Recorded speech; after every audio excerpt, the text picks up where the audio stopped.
Yesterday was very tough for me because actually, like now, I live in Longueuil. I was about going back to Longueuil. I don't have a bus to go. That's why I'm still here. With STM bus drivers and metro operators back to work on Sunday, it means the end of the full shutdown of services. But the transit nightmare isn't over yet, as the maintenance workers are still under a full-fledged month-long strike mandate, leaving Montrealers with only partial access to metro and bus operations, as service is restricted to morning and evening rush hours and late night. We had to leave a little earlier in the morning to make sure we get there, and now we just have to waste time until we can get back on the train rather than going home when we want to. It's horrible, to be honest with you. Like last strike that they had, I had to bike home, and I worked in Ville Saint Laurent, so that was an bike, maybe an hour and a half bike ride. It was bad. It was awful, honestly. I cried when I got home.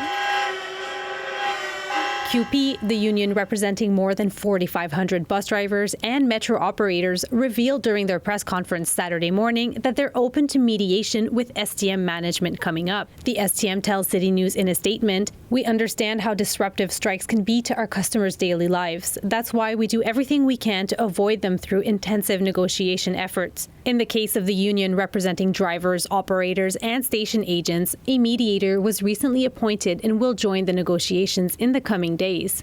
We hope this will help facilitate discussions and lead to an agreement." CUPE says it's open to mediation, but warns that if no deal is reached in the next few weeks on key demands, including fair wage increases, better working hours, and an end to unpaid time, a second strike will go ahead on November 15 and 16. My reaction to that was, I'm just going to give them go ahead because they have their right. Of course, they have their right.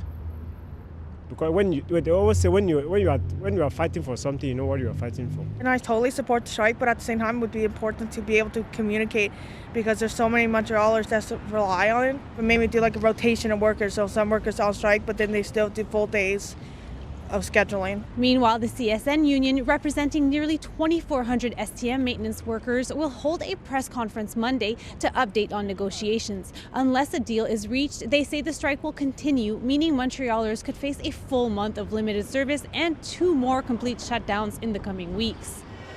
In Montreal, Corinne Boyer, City News.